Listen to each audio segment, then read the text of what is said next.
Lebih baik mencintai seseorang yang tidak mencintai kita, atau tidak usah dipedulikan dia cinta atau tidak pada kita. Kenapa? Kalau kita cinta seseorang terus dia juga cinta pada kita, maka akan lahir keterikatan. Keterikatan emosional. Dan keterikatan ini sumbernya sumpek, sumbernya galau. Jadi jangan sampai lahir keterikatan. Kalau dalam agama kan ya keterikatan cuma sama Allah. Keterikatan sama pasanganmu, karena kamu terikat, pacarmu disenyumin cowok lain apa cewek lain aja hatimu sakit. Karena kamu terikat. Katanya Plato di bait terus ya, mbok sudah cintai yang tidak cintai kamu, itu lebih aman malah. Susah ya teorinya. Masa Pak gak suka kita cintai? Iya, karena orang yang tidak mencintai kamu dan kamu cintai, di antara kita berdua tidak ada keterikatan emosional. Jadi aku bebas berbuat baik terhadap dirimu maupun engkau terhadap diriku, enak. Kalian baik sama sahabatmu yang tidak ada keterikatan emosional kan enak. Kamu bebas melakukan apa aja dan tidak mungkin sedih. Yang bisa berkhianat kan orang yang punya keterikatan emosional sama kita. Kalau sudah jadi pacar, ngobrol sama cowok lain, kamu sebut pengkhianat. Tapi kalau nggak pacar, ya terserah dia ngobrol sama siapa saja, kan nggak ada pengkhianat. Ketika ada keterikatan emosional, lahir harapan-harapan, keinginan-keinginan. Kalau sudah lahir harapan dan keinginan, pasti di situ muncul kekecewaan. Yang tidak berharap, ya tidak kecewa. Nah, rumusnya di situ. Karena kamu terlalu banyak keinginan, terlalu banyak harapan, ya kamu kecewa. Pasti ada kecewanya. Jadi kalau ada hari ini yang sedang sumpek atau galau dan kamu bingung karena apa, kurangi harapanmu. Iya, kalau rumusnya Ki Ageng Suryo Mentarem kan gitu. Ketika keinginanmu banyak, itu kan bahasa dia mulur dan gak terpenuhi, kamu kecewa. Biasanya terus mungkret. Setelah mungkret, kamu ulur lagi, tidak bisa lagi mungkret lagi. Jadi jangan terlalu banyak harapan. Berbuat baik aja. Tidak usah diembel-embeli apa-apa.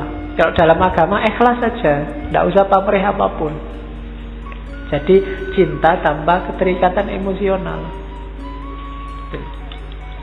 Oke. Nah, malah kalimatnya Pak Idrus itu ngeri. Cinta yang emosional membuat pecinta dan yang dicintai jadi bodoh, menjijikkan. Kalimatnya agak nggak enak. Cinta semacam ini ibarat cintanya serigala kepada domba. Kenapa? Membelenggu dia. Tidak bisa serigala jatuh cinta sama domba. Sedalam apapun cintanya, pada akhirnya kalau lapar ya dimakan. Oke. Jadi jangan ada keterikatan emosional. Suka boleh, tapi tidak usah bikin komitmen macam-macam. Nggak usah terlalu dalam secara emosi. Bikin komitmen tidak apa-apa, mis. Asal jangan emosional.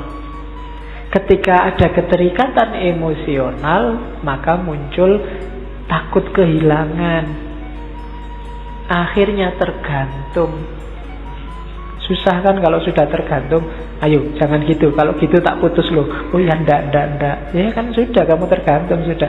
Tiap hari kamu nggak bisa tenang. Diancam, diputus terus. Nggak jemput aku, telat 5 menit tak putus. Wah, sumpek tiap hari kamu tergantung. Gila. Biasanya berangkat kuliah berdua, sekarang sendirian, nggak enak ya. Ya salahmu dewe, kamu tergantung. Biasanya makan di kantin berdua, sekarang sendirian, nggak enak ya. Salahmu dewe, tergantung. Kamu jadi galau sendiri, sumpek sendiri. Jadi rumusnya platonic love yang pertama, jangan ada keterikatan emosional. Oke. Suka, tidak suka silahkan aja, tapi jangan terikat dan tergantung. Kalau kamu ada dalam wilayah ini hari ini, segeralah melepaskan diri. Katanya Plato, sama kayak domba yang kamu harus segera melepaskan diri dari serigala. Kalau enggak, lambat laun kamu akan dimakan. Pasti kamu akan sedih. Jadi, biar tidak sedih, jangan ada keterikatan emosional. Sekalipun kamu sukses menikah, apa sih di dunia ini ikatan yang tidak terpisah, pada akhirnya juga terpisah. Suami istri pun ya pada akhirnya terpisah. Tidak ada yang langgeng berdua terus, tidak ada. Kayak di ramalan-ramalan itu loh. Kalau kamu misalnya ada ramalan jodoh itu, jangan menikah sama ini. Kalau menikah salah satu akan meninggal lebih dulu. Kan menurut ramalannya. Nek saya ya mending, alhamdulillah. Kalau meninggalnya bareng itu malah gawat. Biasanya meninggal bareng itu kecelakaan. Ya enak meninggal salah satu gantian. Itu lebih aman. Kalau meninggalnya berdua ya malah ngeri biasanya momennya. Oke, jadi emosi dan ketergantungannya tidak usah diikutkan. Biar cinta tidak jadi sumber kesedihan. Terus rumusnya ini katanya Socrates. Love is desire for the perpetual possession of the good. Ini loh sebenarnya cinta itu katanya Socrates. Kalau kamu bisa sadar sebenarnya kenapa kok kamu suka sama lawan jenis, kamu kadang cinta sama sesuatu, apapun sesuatu itu apa? Ada desire. Love is desire. Yang kamu inginkan sebenarnya kebaikan, tapi kamu nggak sadar. Sadarilah kalau kamu cinta sesuatu, termasuk cinta lawan jenismu, suamimu atau istrimu atau pacarmu, sebenarnya dalam dirimu itu berawal dari dorongan untuk nyari yang baik. Rumusnya gini katanya Socrates. Ini loh awal-awalnya. Yang pertama, manusia itu kan punya sifat dasar agak serakah. Keinginannya banyak. Yang diinginkan itu biasanya untuk kebahagiaan. Yang kita inginkan menuju kebahagiaan itu kan segala yang kita anggap baik. Ya kan? Jadi kita kan ingin sesuatu. Kamu jatuh cinta sama seseorang, itu kan karena dalam diri yang kamu jatuh cintai itu, di situ kamu anggap ada kebaikan untuk dirimu. Maka kamu ingin meraihnya. Jadi cinta itu sebenarnya keinginan untuk meraih kebaikan. Cuma kamu tidak sadar. Ketika kamu jatuh cinta sama perempuan itu, kamu menganggap dalam diri perempuan itu ada kebaikannya untuk dirimu. Rumusnya itu sebenarnya. Jadi cinta itu keinginan untuk menuju kebaikan. Nah, jangankan manusia, katanya Socrates, segala sesuatu itu bergerak untuk memperoleh yang dia anggap baik. Tumbuhan itu kan tumbuh juga meraih yang dia anggap baik untuk dirinya. Kalau ada semut tiba-tiba jalan di depan sini, itu kan dia nyari mungkin makanan, mungkin teman ngobrol, mungkin yang dia anggap baik untuk dirinya sendiri semut. Itulah cinta. Jadi makanya katanya Socrates, alam semesta ini bergerak karena cinta. Apa? Keinginan untuk sesuatu yang dianggap baik. Gitu. Apapun yang kamu cintai, itu kan dalam diri yang dicintai itu ada kebaikannya yang kamu inginkan berbuah. Bahkan bukan manusia saja, alam semesta juga begitu.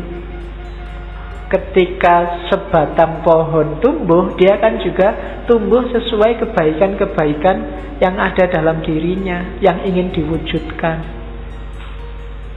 Nah, jadi hakikatnya itu.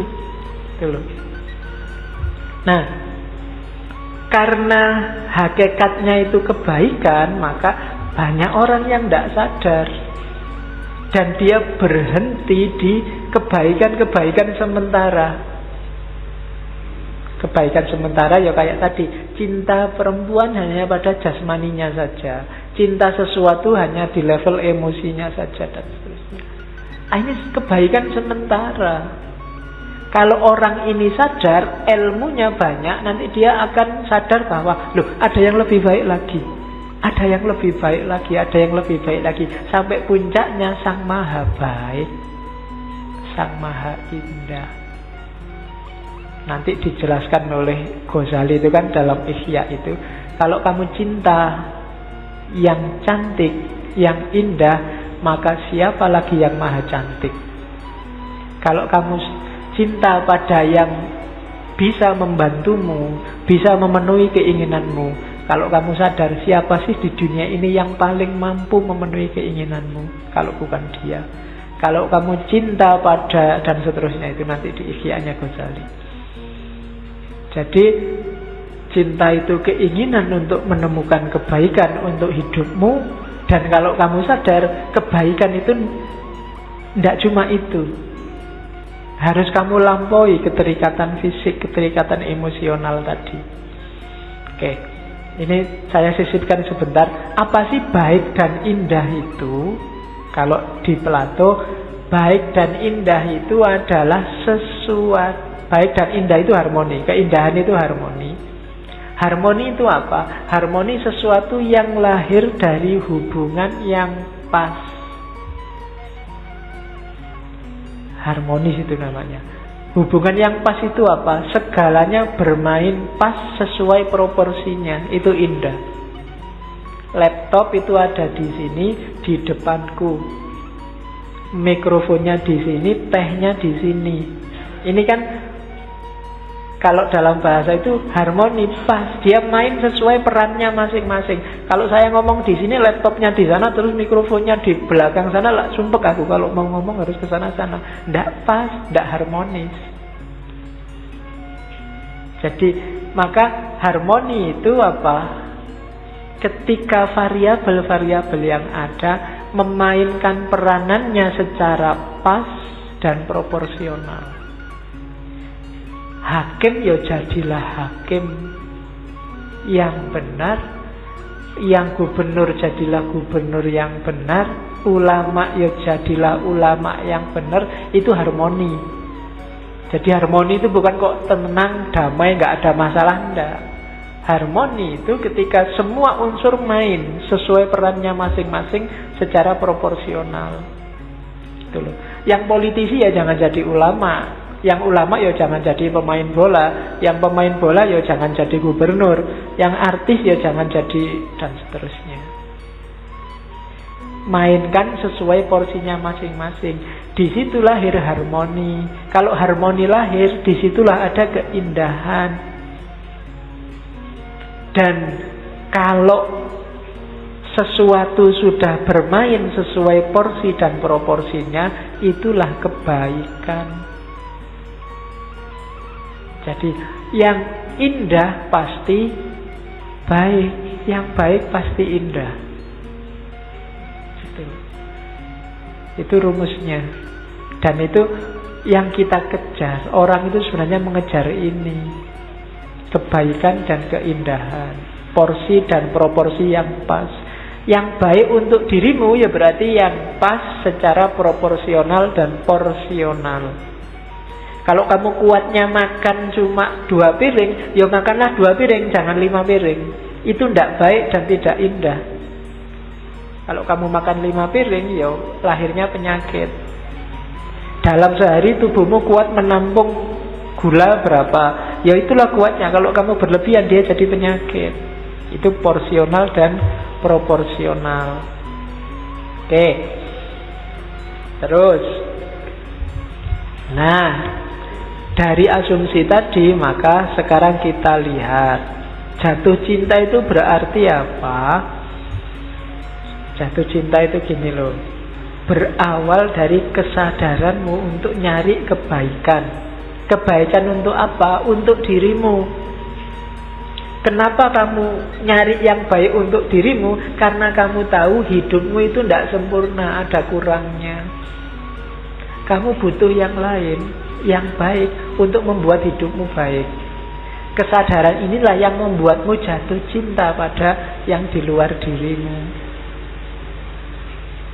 Kenapa kamu nyari pacar yang lembut? Karena aku sadar, Pak, diriku ini kasar. Kok kamu nyari yang cakep-cakep? Saya jelek, Pak. Ya, nyari yang indah. Orang itu selalu nyari yang dia tidak punya. Nah, jadi yang dia anggap baik untuk dirinya karena dia sadar dalam dirinya ada kekurangan-kekurangan. Oke. Nah, oleh karena itu apa? Hakikatnya orang jatuh cinta itu dia harusnya kalau dia jatuh cinta hidupnya semakin baik. Kenapa? Karena kekurangannya dilengkapi, disempurnakan oleh yang dicintai. Karena punya pacar yang sangat sabar, sedangkan kamu aslinya pemarah, lama-lama kamu nggak pemarah lagi. Belajar dari pacarmu. Disitulah harusnya orang jatuh cinta. Jadi jatuh cinta itu jangan saling mendikte, tapi salinglah terbuka untuk belajar, untuk saling bikin lebih baik. Itulah cinta. Jadi ketika tanpa cinta kemarin kamu sepi, mudah galau, mudah marah, kualitas hidupmu rendah, besok setelah kamu jatuh cinta ada yang membantu kamu untuk meningkatkan ini. Ya cinta nggak cuma sama pacar, mungkin sama guru, sama teman. Bersama-sama mewujudkan kualitas hidup yang lebih baik. Maka nggak usah takut, Pak, jangan-jangan kalau saya pacaran musyrik, Pak, Allah jadi nggak nomor satu lagi loh. Caranya jangan begitu. Bersama-sama pacarmu berdua, nomor satukanlah Allah. Bersama-sama orang tuamu, mengesahkan Allah, menjalankan perintahnya. Jadi nggak kok terus menyembah orang tua, menyembah pacar, nggak kok terus menuhankan kiai, tidak begitu. Bersama-sama kiaimu kamu, karena cinta pada ustadzmu, pada kiaimu, kamu belajar untuk semakin dekat sama Allah. Karena kalau kamu sendirian, kamu tidak bisa mendekat sama Allah, kurang ilmunya, dibantu oleh kiai. Jadi cara berpikirnya begitu. Bukan kok kiai kok dijadiin Tuhan, pacar kok sampai segitunya, kayak enggak. Bukan dengan cara kamu punya pacar terus Allahnya hilang, tidak begitu harusnya. Justru dengan punya pacar, dulunya kamu malas ke masjid, sekarang rajin ke masjid. Kenapa? Pacarnya yang nyuruh, tidak apa-apa. Jadi kemarin malas ngaji, sekarang rajin ngaji. Kenapa? Ada yang diincar di antara yang ngaji misalnya. Ya tidak apa-apa. Nah, jadi situasi jatuh cinta itu arahnya ke situ, ke hidup yang semakin baik. Karena hakikatnya jatuh cinta itu kamu sedang nyari yang baik untuk hidupmu. Oke, nah tempuhlah jalan ini akhirnya, katanya Plato. Gini loh, biar kamu bisa naik kelas dalam cintamu. Jadi jalan cinta itu yang pertama tidak apa-apa wis, diawali dari fisik. Cinta hanya pada satu orang. Tapi belajar terus, katanya Plato, cari ilmu terus sampai kamu paham bahwa kalau itu fisik, ternyata ini cantik, itu juga cantik, ini indah, itu juga indah, banyak. Nah, karena itu apa? Kalau sudah kamu sadar kecantikan itu banyak, tidak bisa didasarkan pada jasmania, naiklah kelas. Jangan jatuh cinta lagi hanya pada satu yang indah, tapi jatuh cintalah pada semua keindahan. Ini levelmu naik lagi, sudah bukan lagi pacaran fisik kayak yang diinginkan oleh Socrates. Terus level ketiga, sadarilah ternyata ketika kamu jatuh cinta pada semua keindahan, ternyata sadarilah keindahan ruhaniyah itu ternyata jauh lebih indah daripada keindahan jasmania. Jadi jatuh cinta pada satu orang, jatuh cinta pada semua yang indah, Dan sekarang jatuh cinta pada sifat keindahan, sifatnya jiwa. Dari sini maka, dari situ kalau diurainya Plato, maka kamu akan cinta pada masyarakat, keindahan sosial, keindahan moral. Itu kan sifatnya keindahan jiwa. Termasuk indahnya ilmu, indahnya pengetahuan. Di situ kita bisa jatuh cinta. Disitulah filosofia, cinta pada kebijaksanaan. Filsafat ada di level ketiga. Ketika kamu sadar bahwa keindahan jiwa itu lebih indah daripada keindahan fisik. Keindahan intelek, keindahan pikiran itu lebih tinggi dibandingkan keindahan fisik. Itu level ketiga. Terus level keempat, level yang paling tinggi apa? Kalau kita sudah sadar bahwa keindahan jiwa itu penting, selanjutnya kita bertindak, berperilaku, berpikir, ngomong atas dasar keindahan tadi. Ini level cinta yang paling tinggi.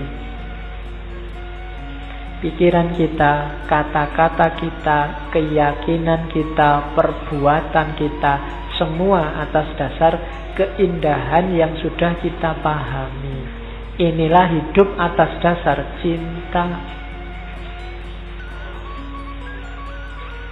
Jadi cinta itu tidak berhenti kamu kawin. Kalau kamu sampai menikah tapi yang kamu cintai hanya satu itu, kamu belum menyadari bahwa selain satu ini masih banyak sekali keindahan yang lain, ya kamu belum naik kelas, belum masuk ke mahabbah, masih mawaddah. Jadi level 1 itu mawaddah, level 2 itu mahabbah, level 3-nya rohmah. Rahmatan lil alamin itu cinta sebagai kebajikan sosial, cinta pada sesama. Karena kamu sadar kebajikan moral, kebajikan jiwa itu lebih penting daripada keindahan fisik. Nah, baru setelah mawaddah, mahabbah, rahmah, hidupmu jadi sakinah dan bisa melahirkan itu dalam kehidupan nyata.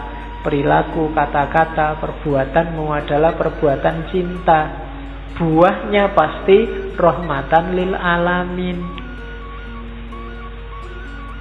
Jadi untuk bikin hidup ini penuh rahmat itu kan bahasa lain dari penuh cinta.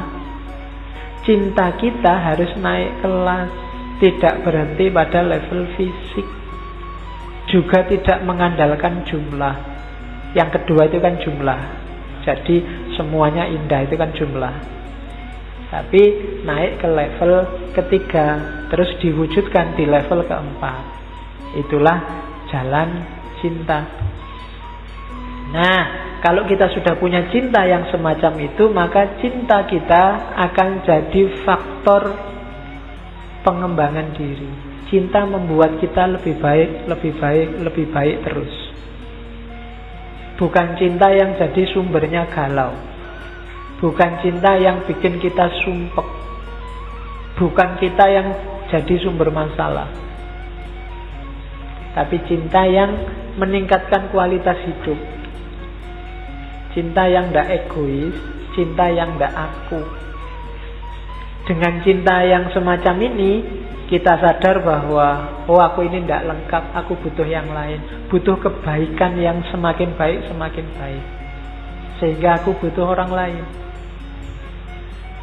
Nah, ini di kalimat terakhir itu saya sebut teori ini antitesis dari yang bilang bahwa kalau kamu jatuh cinta, biarkan pasanganmu apa adanya.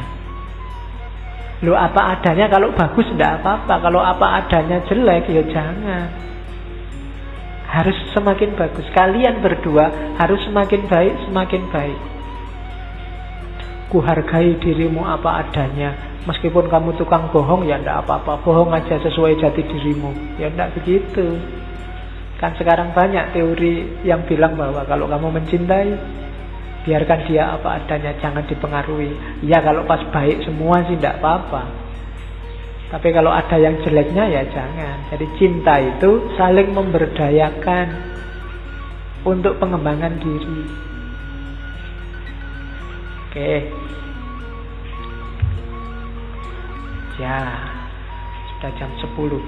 Ada beberapa, kalau Plato itu kaya kutipan karena tulisannya banyak. At the touch of love, everyone becomes a poet. Kalau sudah jatuh cinta, setiap orang akan jadi sastrawan. Ya, cirinya gampang sekarang. Kamu cek ya Facebooknya teman-temanmu. Ketoke kok jomblo, kok tiba-tiba nulis puisi-puisi tiap hari. Jangan-jangan sedang ada yang diincar. Karena at the touch of love, everyone becomes a poet. Jadi sastrawan. Tapi tidak apa-apa lah. Paling tidak kan bisa melahirkan puisi meskipun ditolak. Oke. Terus, there are 3 classes of men. Urusan cinta-cintaan manusia terbagi 3. Lovers of wisdom, lovers of honor, and lovers of gain. Jadi yang paling awal levelnya paling tinggi. Silahkan kamu cermati dirimu masing-masing. Kamu itu pecinta kebijaksanaan atau pecinta kehormatan, status sosial, ataukah pecinta pemerolehan. Pemerolehan itu ya tidak cuma harta. Pemerolehan itu punya pacar banyak, dapat pacar apa, berapa, dan seterusnya. Itu kan pemerolehan. Kalau kamu hanya fokus di sini, yaitu levelnya level paling rendah, lovers of gain, pencapaian-pencapaian. Ada yang lovers of honor, kehormatan, yang dicintai statusnya. Ada yang lovers of wisdom, pecinta kebijaksanaan. Jadi nanti di teorinya Socrates dan Plato kemarin kan, level kebijaksanaan paling tinggi itu adalah filsafat. Level cinta paling tinggi juga adalah filsafat. Lovers of wisdom. Itu 3 kelas manusia. Love is the joy of the good, the wonder of the wise, the amazement of the gods. Cinta itu kegembiraan dalam kebaikan, the wonder, ketakjuban dalam kebijaksanaan, dan kebesaran dalam ketuhanan. Cintamu coraknya harus ini. Cinta yang gembira, cinta yang menakjubkan, cinta yang mengagumkan. Jangan cinta yang merusak dan menggalaukan. Oke. Ini tidak ada hubungannya sama cinta, cuma untuk nyindir hari ini aja. Wise men speak because they have something to say. Fools because they have to say something. Orang bijaksana itu mereka ngomong kalau merasa ada yang penting untuk diomongkan. Kalau enggak ya diem aja. Nggak usah posting-posting, nggak usah nyebar-nyebar, nggak usah share-share. Tapi orang bodoh itu mereka ngomong, mereka share karena merasa butuh untuk share, butuh untuk ngomong. Daripada grupnya sepi, tak share Nah itu fools. Tidak ada gunanya ngomong, mbok ya jangan ngomong. Tidak ada manfaatnya ngomong, mbok ya jangan ngomong. Itu katanya Plato. Fools because they have to see something. Sekarang banyak orang kayak gini. Jadi tidak jelas yang dia bagi apa itu loh. Dibagi. Sudah dibilangin, jangan nyebar hoak. Ya, hoaknya tetap disebar, cuma dikasih kalimat, semoga ini bukan hoak. Oke, yuk padha wae. Terakhir ini. Don't let anyone rent a space in your head unless they are a good tenant. Jangan biarkan siapapun menyewa tempat di kepalamu, kecuali mereka penyewa yang baik. Jangan mau otakmu dititipi informasi-informasi sampah yang tidak penting. Buangan. yang bikin susah, bikin kamu marah ndak jelas karepe opo, bikin kamu seneng juga ndak jelas karepe opo. Itu berarti otakmu sedang jadi persewaan ide. Jangan disewakan pada orang yang ndak jelas. Pakai teorinya Socrates yang sering saya bilang diceritakan di mana-mana tentang triple filter. Jadi terimalah informasi hanya yang baik, yang benar dan bermanfaat. Itu kan kayak ceritanya Socrates. Suatu ketika ditemui temannya, Socrates, sudah dengar gosip belum tentang dirimu dan murid-muridmu dari orang-orang? Jawabannya Socrates, sebentar, sebelum kamu ngomong gosipnya, yang kamu omongkan itu benar apa salah? Jawab dulu. Jawabannya temennya, ya ndak tahu ya, wong namanya gosip Gosip itu ya bisa benar bisa salah. Oke, yang kedua, yang kamu omongkan itu tentang hal yang baik apa hal yang jelek? Ya namanya gosip itu biasanya tentang yang jelek-jelek, yang baik-baik ya ndak jadi gosip. Yang kedua, oke. Filter yang ketiga, kira-kira kalau aku ngerti gosipmu itu ada manfaatnya ndak buatku? Jawabannya temennya, ya kelihatannya ndak sih, kamu sudah pinter apa-apa ngerti, ndak ada manfaatnya, mungkin buat apa juga.